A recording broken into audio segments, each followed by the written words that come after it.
One of those guys? Okay, go, we're done. Now. I can't try. 5 minutes. Oh, it's not today.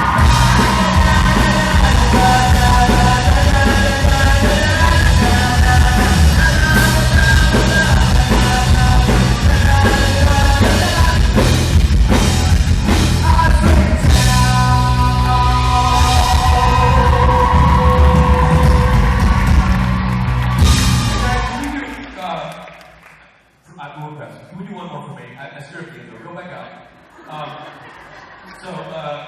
Ladies and gentlemen, I'm so excited for this guy. You never know what he's going to wear. Costume's going to be fantastic. Needles and pins and material.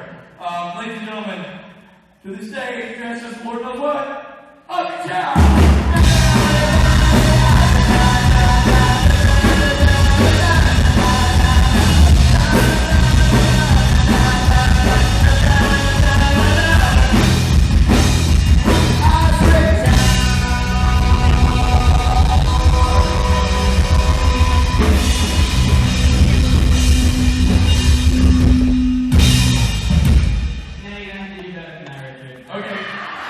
Here we go.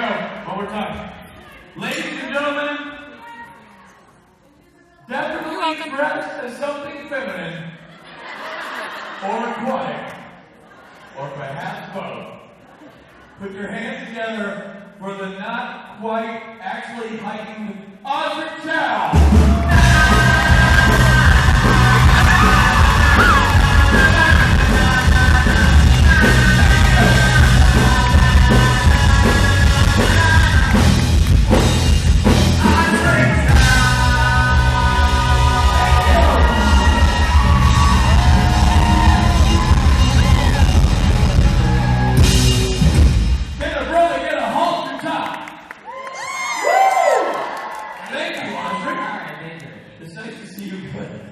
It was funny, hold on, Gordon, before we leave. We were backstage, and I literally just overheard Gordon go to I'll be like, they're like, when did you quit trying?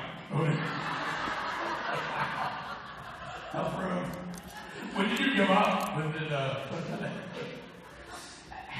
Happened, probably, I think, grade. Oh, stop. He's kidding. Ladies and gentlemen, you know you love him. Osric Chau.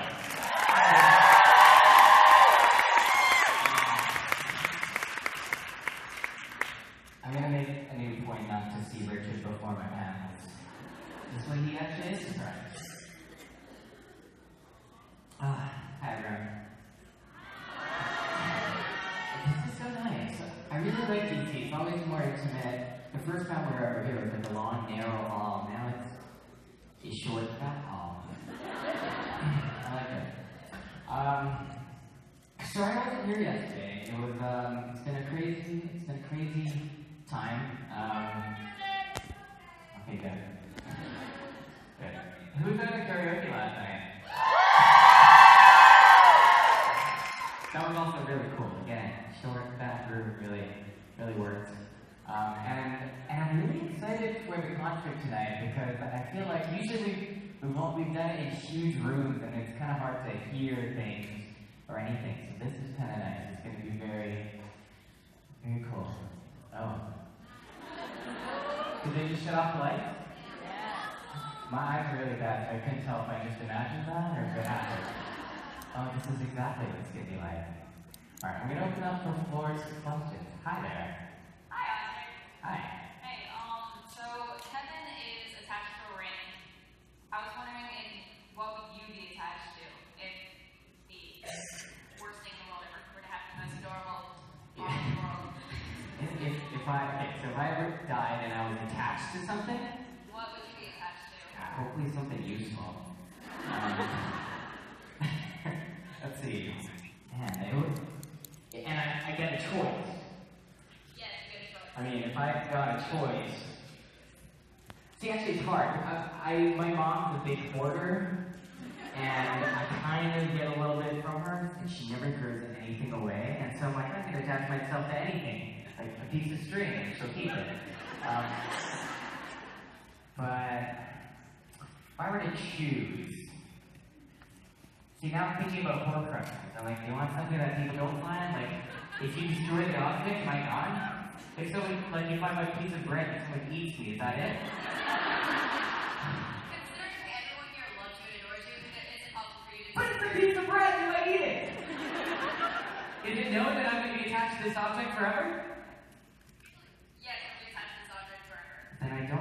piece of bread. And let's say if I were a car, what if I need to replace the engine? Would it be attached to the engine? What part of the car?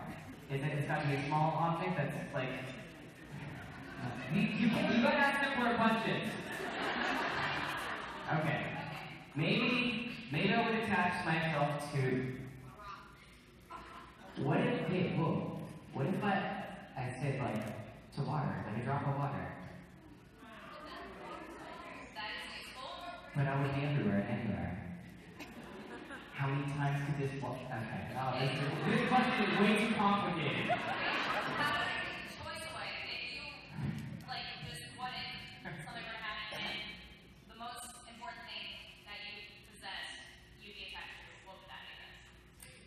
That's an easy question. The thing that I'm most attached to... Oh, no, this is still very complicated.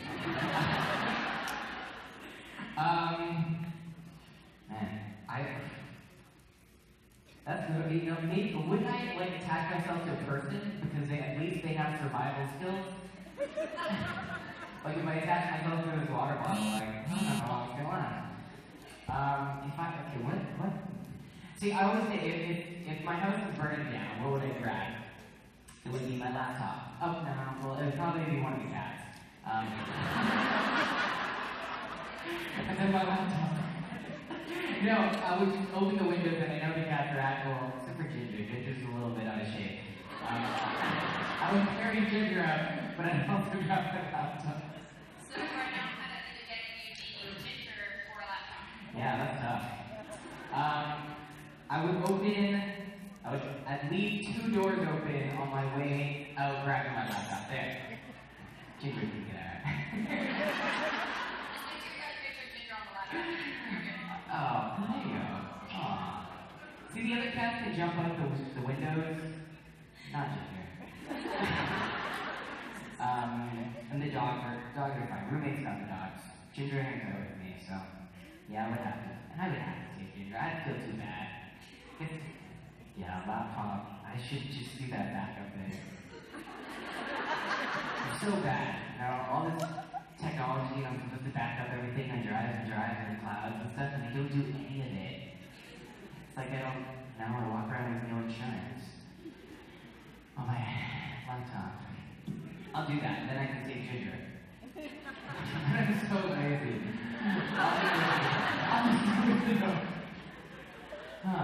Okay, easier questions next time. I'll keep that in mind for next time. Ginger, I'll apologize to her right here. Hi. Thank you. So, thanks again for last night and the insane amount of selfies with me and some other people on the stage. That was fun.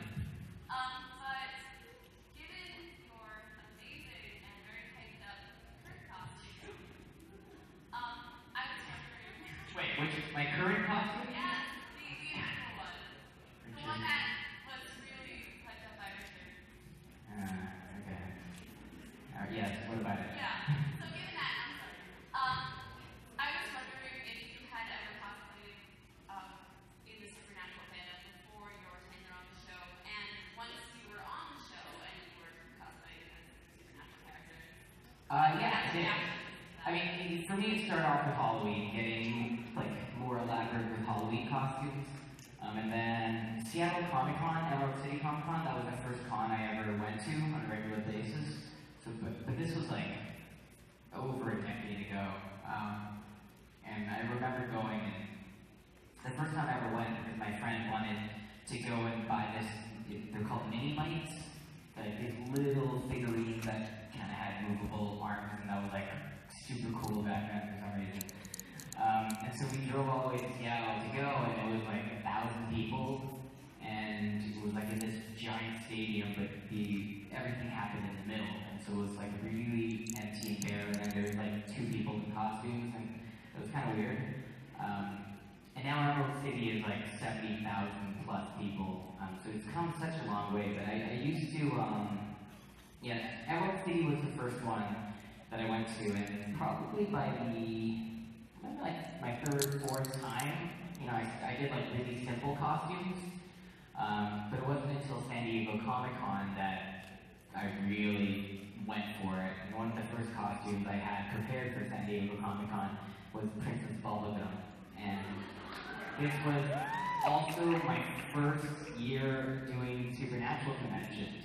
And that year I couldn't make San Diego, and so instead I just wore it to the next convention I was going to go to, and that was Dallas Supernatural convention.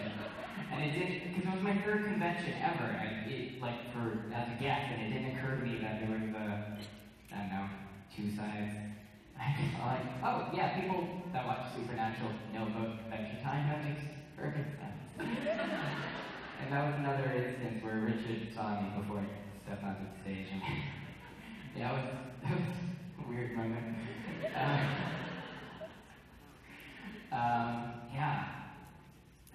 Every time I paint myself, I always feel bad for the hotel staff because every time I take a shower or bath after, the entire thing paints green or red. So yeah, I did, and having that accident of coming out, as a guest in costume, it was an accident at first, but then it became this thing that it was so much more fun for me to do, and so it did. Until I was talking to Norton about giving up. It's not that I gave up, it's just I had to, you only have so many hours in a day, and my agents kind of sat me down a couple times last year and told me that I needed to take less time for costumes. And so they made a lot of sense. So it's been a very productive year so far. I've never tried so hard for auditions and stuff, which has been great, and developing scripts and stuff, and thinking back, I'm okay, if I did a costume every single con this year, I wouldn't even be halfway to where I am now with all the things that I'm developing. So I'm okay, they know what they're doing. They've been at it for a couple decades. I guess I should listen to them. It's been fun, and I will do a few down the road. Just don't know when and where. Oh. I have a couple in my room already. I was thinking I just can't put that much thought into it, but I have them. They're ready. They fit very, very nicely. One I wore yesterday. I was going to bring it here, but it was too revealing, so I have to find other pieces to... Anyways. I know, it's too revealing. The slit was just in the wrong spot. I know. Yeah, I know, but okay, anyways. Okay, first I want to say I love you so much, you're amazing. Okay, but my question was, have you ever watched back an episode of Supernatural or any other thing you've been in and said, oh, I could add to that, I've ever done something different? Every single time I watch myself. One of the hardest things for me to do is watch myself, and I will do it, but it's to critique myself, but being on a TV show, there's one benefit. It's still a long turnover, but it's like a month, and so a lot of those memories and decisions that we make on set are still fresh in our mind, and so when I watch the episode, especially when it's live, I'll still remember everything that I did that day, and I'll see the results. And sometimes you can't control a lot because they change it with how they edited music and stuff. But certain things like, oh, if I did it this way, they would have done it this way, and it might have been that way. Not to say that it would have been better; it just would have been better for my taste, right? So anytime I do anything, if there's video of it, eventually I'll probably come across it and watch it, and I'll be like, okay. I like this for those reasons. I didn't like that I did this for those reasons.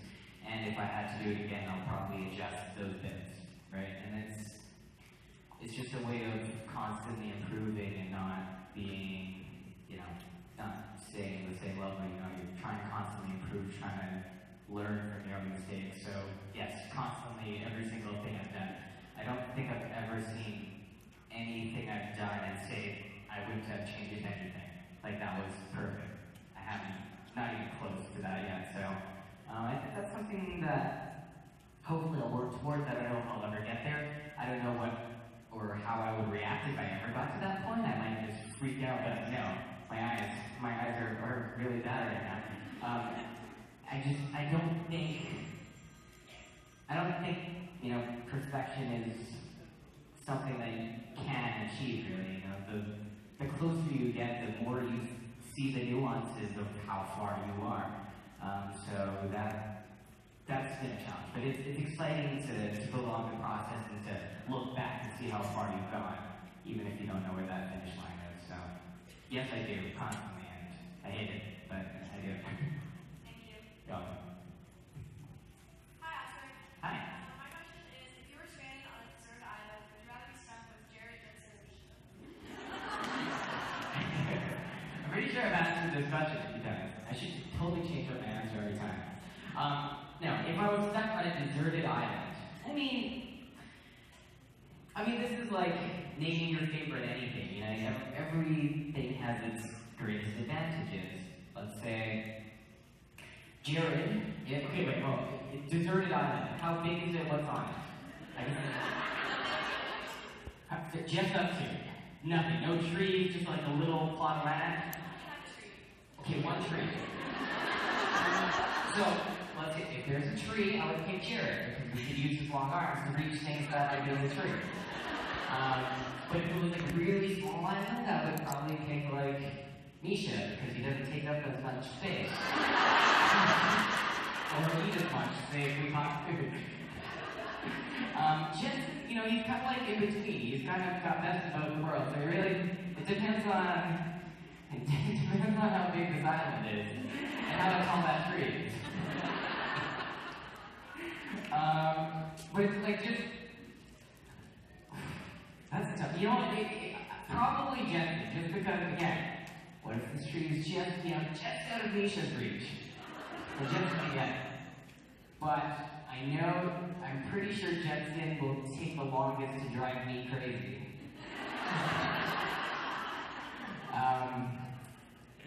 Yeah, I think that's pretty important too. Though if I had to eat one of them.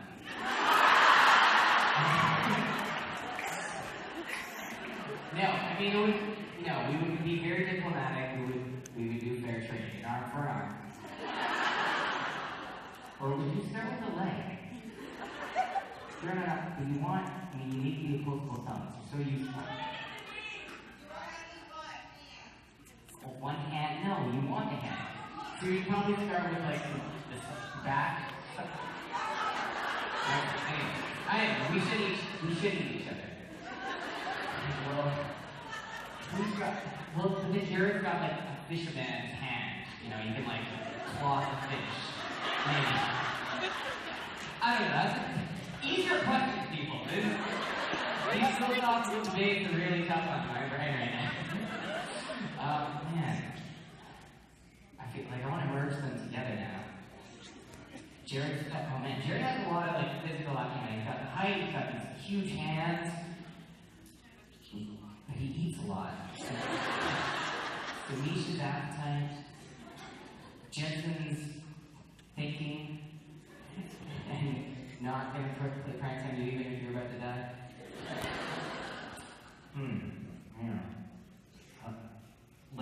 Yeah. I'll stick with Jen.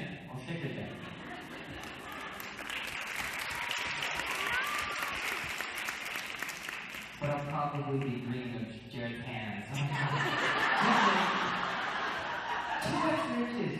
That fish. 2 extra inches. That's quite weird. Alright, hi.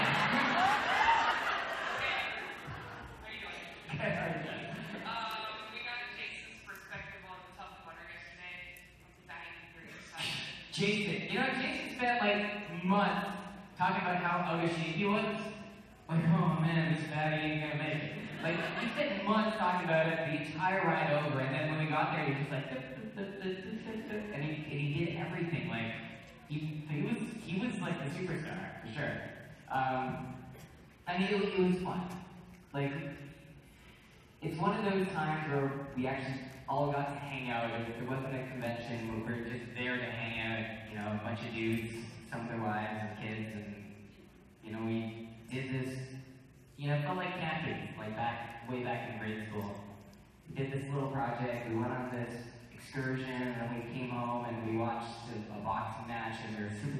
conclusive results, and you know, we got to try all these things, and I know there was just a lot of crazy antics that we promised that we'd never share. And yeah, it was just a lot of fun, you know. Yeah, I don't know. It was. We really wanted to do it this year, and you know, invite some of the other guys up, but who was it that said? I think it might have been Misha. He's like as much as I would love to, it's really hard to like convince my wife to let me hang out, like do another weekend away from the kids, especially with you guys, because we're constantly hanging out. So yeah, I don't know if we're gonna be able to do it again this year, but it was just really fun to do it. And one thing I'll share, I've never been on a skidoo, jet ski. That's right. I've never been on a jet ski before, but there was one at the house we were at, and I went on it, and it was so dangerous because I went after the sun had gone down. It was completely pitch black. But Jeff was like, you gotta go full throttle, man. And so I did. I went like 70 miles per hour, and I couldn't see. I'm like, I'm pretty sure the river is here. So I went, and then Jared came out, and he splashed me on purpose. And then I went back, and it was like freezing. And I could just hear Jared like laughing all the way back. And you know, yeah, it was really cold. The water was cold, and with the windshield, because I was going so fast. Yeah, that was fun. I never would have done that. But yeah, it was just a great group of guys. Like my knees gave up like Miles said it. So if I were stuck on the tough mudder course, I would bring Jared and Jeff because they could carry me for and they did. So yeah. Don't need big hands for that. Yeah, it was a lot of fun. You know, it was one of those rare moments where we just got to hang out and be ourselves. And I'm so glad that you know, brought the GoPros and we filmed it because you know, it's just like nice to see. Like even for us, just for memory's sake, it's nice to be able to share with everyone. Also, it's nice to see how. I mean, no, actually, I can't say that they're different. I was gonna say that, you know, there's like an on and off switch, but no, that's actually exactly how everyone is. Constantly cracking jokes. So yeah, it was fun to just, you know, show a random glimpse of who we are and what we do on our day to day. It's actually not that different than what we do here. Yeah. Thank you. Question: since that video came out, has anyone signed up for it this year? You're doing it? Has anyone done the Tough Mudder before? Okay. Well, it is fun, and let me tell you, it doesn't matter how good or bad of shape you're in. That wasn't the point. Most of it, you could walk it, and it's just these obstacles that are pretty fun.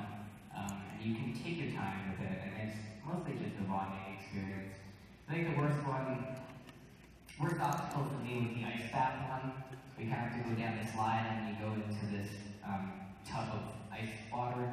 But because it's near the end, like all of your muscles kind of cramps up at the same time, and so you have to get out of it as fast as you can, or you just end up being stuck in ice water, and then hopefully yank you up. But I think that was the worst one. But apart from that, you can like avoid the electric shock therapy at the end, and you're good to go. But it was really fun. I recommend it. And there are a ton of them. It's not just the Tough Mudder. There's like a ton of these obstacle courses. It's just nice to, you know, challenge yourself physically, mentally, and just find a group to bond with, because it's a nice ordeal to go through. That's the lesson that I learned in Harry Potter. You fight these monsters, and then you become best friends. Okay, anyway. What about you, Rita? I was wondering what your most embarrassing moment on set is. Embarrassing moment on set. On any set? I feel like I mean, everyone avoids embarrassing moments like at all costs. No, in Supernatural, I don't know if I had like a very embarrassing one, because I've been pretty terrified of them happening, especially because I know there are certain individuals who will take advantage of any weaknesses that they have. Let's see. Now, I think I've been very fortunate that this is one of the jobs where I come prepared and I don't show up for the blooper reel. There's a lot of guys, they'll kind of take chances and they'll have fun with it. It's great. When you're number 1 and 2 on the call sheet, you can do that. But like for me coming in, it's like I'm like, oh my god, I don't feel like dying yet. And so I never had that mentality that I could slack off or even join in on the fun. There's always that looming thing like it could kill you next episode if you completely mess up. And so I never did that. And they kill you anyway. But all I'm saying is you don't want to give them their reason. You don't want it to be your fault. I'm like, okay, that's on you. They killed me, it was their choice. It wasn't they killed me because I own something I did. So no, I think I've been pretty fortunate. I mean, my mom visited set a couple times, and that's always embarrassing. But apart from that, it's just pretty fun. But it's just because she asks a lot of these questions. I'm like, Mom, I'll explain it to you later, Because she has no idea. She doesn't really know the show. She doesn't know anything about the filmmaking process.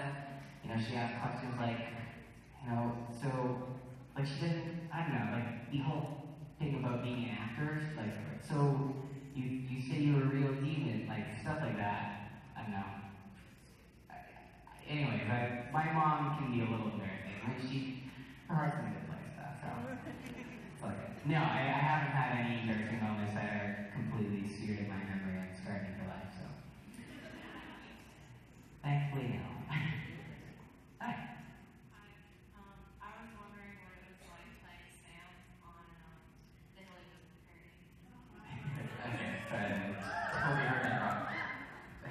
Playing with Sam. Playing Sam.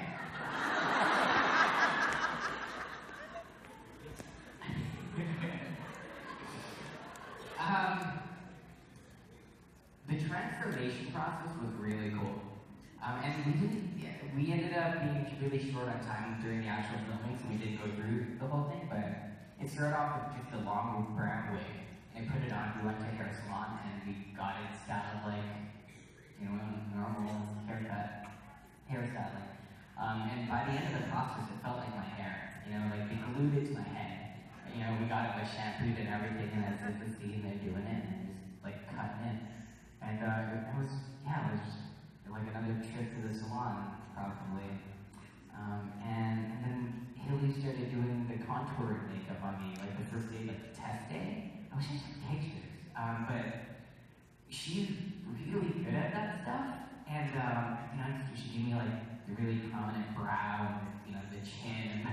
And as she started doing it, I would catch like glimpses of me in the reflection. I would freak out, like, oh my god, because it really looked like Jared, but like kind of scary. Like it's me, but it's also Jared. So yeah, I kind of wish we had more time, but we were so stressed on time that we didn't end up doing it. But it was on location with a small group of people, and anytime you get to do something like that, it's such a great bonding experience. So it was me and the girls, Eric, who owns the car baby, and our camera person and an assistant, and it was a really small group of people. We were just like running around town shooting on random spots, and there's something about guerrilla filmmaking. It's like, most of the stuff we got permission, stuff that half of it was so illegal. And that's the exciting stuff, It's like, you're breaking the law, it's like stealing a candy bar. It's like, oh, I don't really need this, but a little bit of a thrill. Don't steal candies, don't steal candies. But I'm just saying, there was a thrill to it that, we could get caught at any time. Even though we're literally out in the middle of nowhere, there's like one car that passes every hour. So, we weren't, but what if that one car was a cop? Actually, one time it was a cop and he just waved. But we knew that we didn't have a permit, and that was scary enough. So it was fun. It was really fun. And yeah, they're a great group to work with, and the girls are awesome, and it's really cool to see them kind of do most of it themselves and just how detailed they were with everything. And I just finished Sherlock, like not last night, but the night before, and it's so good. And I watched it because I know they're doing the Sherlock parody next, and she sent me this picture of her as Benedict Cumberbatch. It's so good. Again, so creepy. I'm like, you look like you, but you look like Sherlock. Yeah, it's really good. I haven't actually released anything, but it freaks me out thoroughly. Yeah, I really want to learn contouring now. So much you can do. Contouring. New skill set to put on my list. Contouring. Do you do that? Do you know anything about contouring? Okay, anyways, if you know anything about contour, tell me about it. Do you use foundation and... Okay, we'll talk about it. So much you can do with contouring. Never realized that magic. Thank you. Jeremy Reddick contours? He contours himself?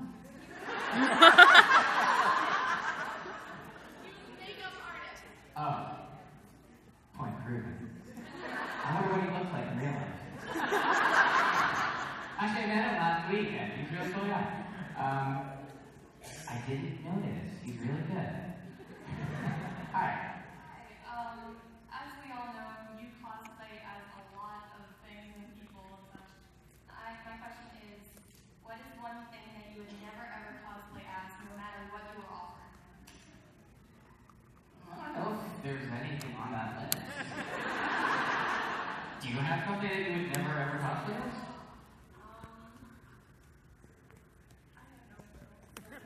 I mean... Like, no matter what you were offered, you would never go out in public dressed as that. You mean if the offer is free? I don't know if there is anything that I wouldn't do. I mean, if I like the character, enough, even if it was like a version of the character that's just like, oh my god, that's so weird. If I liked the character and I had a creative way in which I would want to do it myself, I would totally do it. I don't know if there's, sure, if someone's just like, hey, put on this costume, and I didn't like it, or I thought it was super offensive, then I wouldn't do it, but I don't know what that would be like. Something like the Stay Puft Marshmallow Man, or something along those lines. The Stay Puft Marshmallow Man?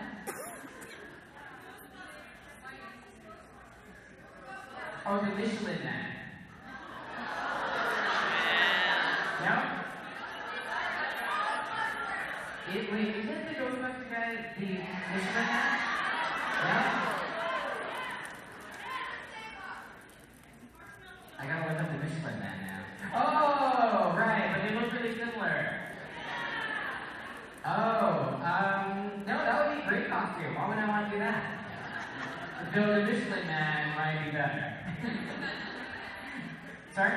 That's convention, DCcon. But he's got a hat, you're right. Is that Stay Puft? I've never heard of that. I've never watched that movie.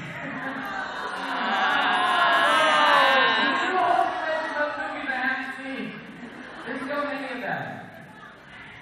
Are you sure it wasn't the Michelin Man? I've been saying it wrong my whole life.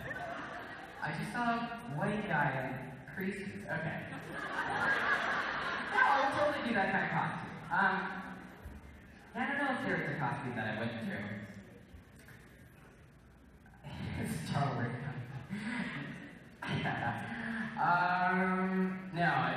no, I might I would pretty much do every costume. Every good costume. I never want to, you never want to do a bad costume. Then what is bad?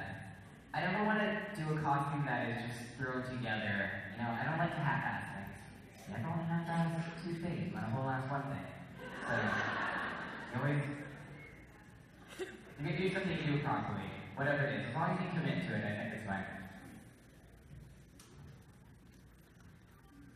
Hi. So I was just wondering if you could talk a little bit about some of the different roles you've played recently. Like you played Stoner in Killing Co and a badass machine in Temple recently. Sort of how those sorts of roles were fun to play. Anytime you get to play a different role, it's exciting. For playing a stoner, I'm pretty straight edge in that I've never drank, never smoked, never tried any paraphernalia or drugs or any type, even like Tylenol, I don't like to take unless I absolutely have to, which has been 3 times in my life. So I really stay away from that. Playing a stoner was really funny because I did this movie with like a very conservative Christian group, and they were the ones teaching me how to use the bong and how to roll up these things because I had no idea. I'm like, aren't you a pastor? It's like, yes, but this is a different. And it was really cool. It's just like, it is role playing at that point. I'm like, okay, then I'll just watch a ton of stoner movies and I'll just kind of see, you try to imitate it first, and then you kind of think of all the different thoughts that they might be having, and you kind of figure out, okay, why are they doing this thing while they're stoned? Because they might be thinking of this. And then you talk to some of your friends who get stoned, and they can kind of talk you through their thinking process, and that's all the stuff I should have done. But for me, I'm just like, okay, I'm just gonna be really sleepy, and I'm gonna lay over here and you just tell me what you want to do because I'm a pretty lazy actor.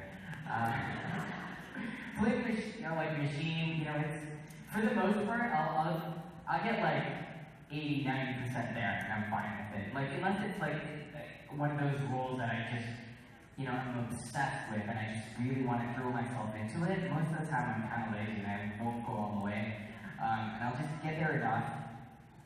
And that's how much prep I'll do, and then on the day, the director goes, okay, this is kind of what we're looking at, and then I'll do that. There's always more that you can do, and I learned way back. Unless if I'm the lead actor on something, I'm gonna go 110% every single day. But if you're like, I don't know, like maybe a supporting character or anything else, unless it's like one of those characters that you just really want to steal the show, but most of the time you don't want to steal the show because, you want the movie to be good. You don't want to take away from, like, the main storyline or anything. Most of the time, as long as I fulfill my purpose, that's good enough. So I'm kind of lazy that way. I mean, I'm just justifying my laziness, really. The fight thing, playing a robot, again, for me, that was just me fighting. And I came from a stunts martial arts background, and so that was very comfortable for me. And it's well within my normal range, so I didn't really have to stretch for that.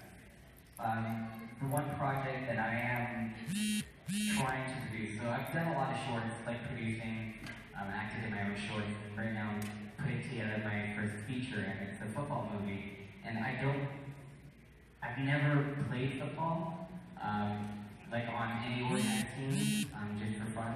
And I don't watch football, except for football movies. I absolutely love football movies. And so even reading the script where a lot of my friends I have no idea what's going on because I don't understand football, I know enough that I understand it. And so this is something that I would dive into. I would play the lead role, and this is something that I would probably join in on a couple of teams' practices for a couple of months just to get into that culture of things, because it makes sense for the character to know. And for me, it's really exciting to get to train for something that you care and love about so much. And so whether I do another action role and I want to jump back into the gym and start training every single day again, that's something that I'm excited to do.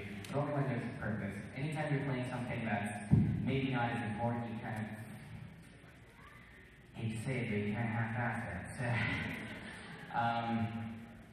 So yeah, I think part of last year for me is to work up to something where I'm ready to just fully dedicate myself to. And I guess it could be football. I have watched one Super Bowl game once. I'm halfway there.